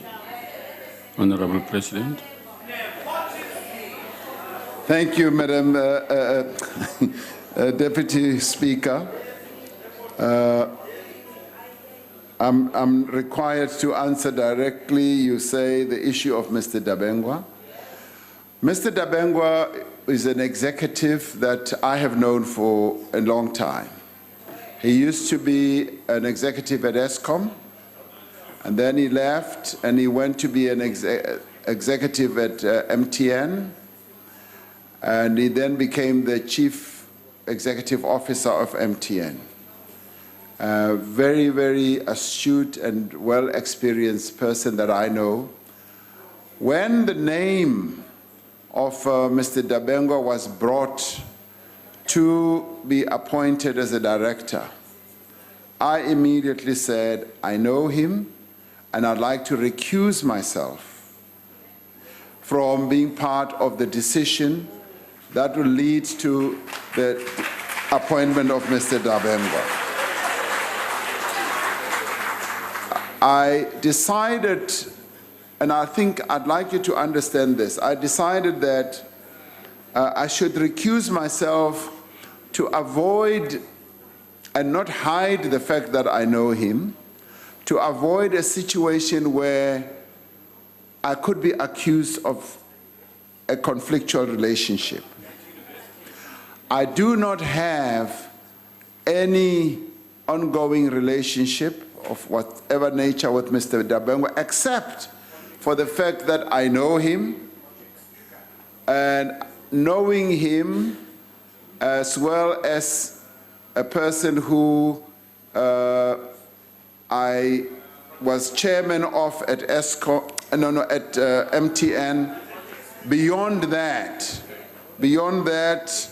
I am not involved with Mr. Dabengwa in any manner whatsoever. And in no weddings and dinners. Now, I had the antenna in my head told me that. One, you've got to declare that you know him and recuse yourself. And get people who might want to decide on him to know that, one, you've recused yourself and you do not want to get involved in any way, shape, or whatever.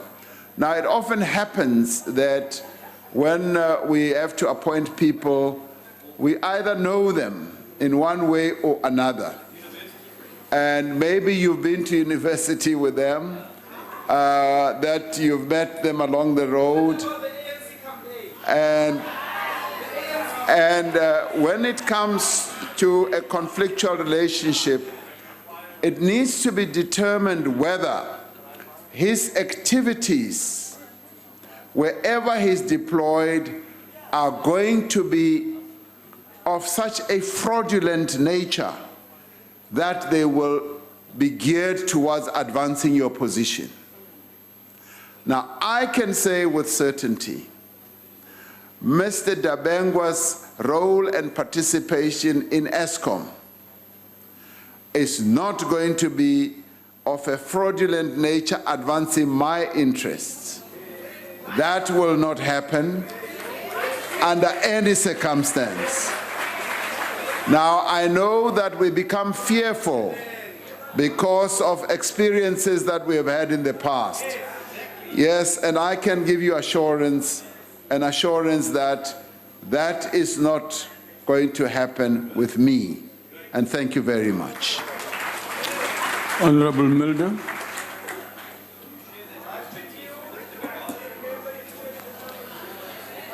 Honourable President, in the State of the Nation address, as well as in your original answer today, you conceded that we need to restore the credibility of the prosecuting authority.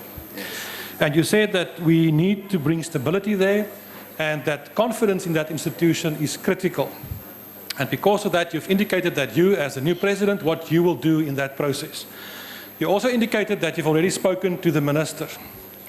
But, Honourable President, if you look at the Constitution, Section 179, that deals with the NPA, it clearly states in Section 179(5) that the National Director of Public Prosecutions must determine, with the concurrence of the Cabinet member responsible for the administration of justice, prosecution policy. And then it goes on in subsection 6. The Cabinet member responsible for the administration of justice must exercise final responsibility over the prosecuting authority. Not only the Director, the Minister must take the final responsibility. Now, you've reappointed the Honourable Masuta, who has been in that position for the last 4 years already. What I want to ask you is, when you consider your next Cabinet reshuffle, take this into account. Thank you. Honourable President. Thank you, Honourable Deputy Speaker. I guess in everything that one does, one will always seek to take into account the constitutional provisions that should be guiding our work. And we will seek to lay emphasis on acting correctly in terms of the law and in terms of the Constitution. And thank you very much. Thank you. Thank you very much, Mr. President. Honourable members, that concludes the business of the day. There's one more. Honourable Tloama, I have nothing against you, sir. Please go ahead. Nothing against you, yeah.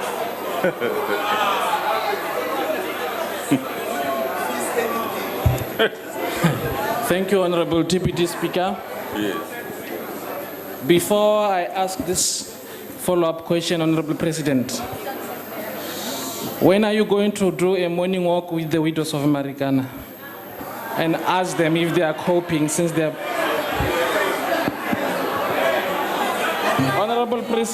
Honourable President, Mr. Sean Abrams has become a symbol of a dysfunctional NPA. He has forfeited the independence of the institution to factional battles of the ruling party. Can't he step aside to allow someone incorruptible and trustworthy to ensure the recovery of trust of this institution? Thank you. Mr. President. Thank you, Honourable Deputy Speaker. It seems like Honourable Tloama is addressing his question to Mr. Sean Abrams and not to me, because he says, can't he step aside? So I don't know what the question is.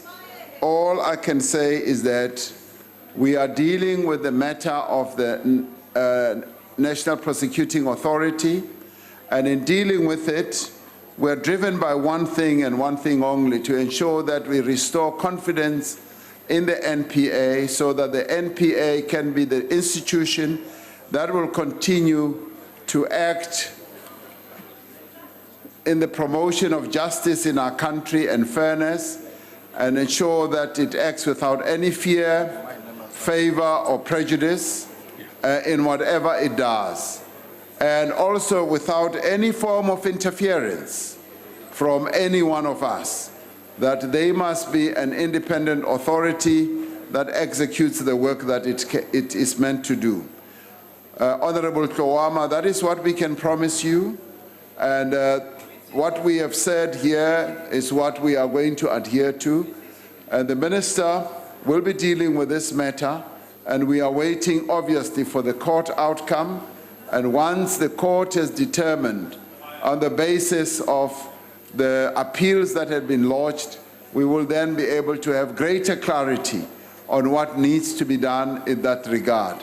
But once again, thank you for raising the matter. Thank you very much, Honourable Deputy Speaker, for the moment that you have accorded me to be here. Thank you very much. Thank you very much. That concludes questions to the President. Honourable members, we wish to remind you that the House begins at 10 o'clock tomorrow. Please remember that. That concludes the business of the day. The House is adjourned. Well, you're watching SABC News, and this is a live crossing to Parliament in Cape Town, where you just saw President Cyril Ramaphosa wrapping up his question and answer session in the National Assembly. Well, we saw this afternoon some well-structured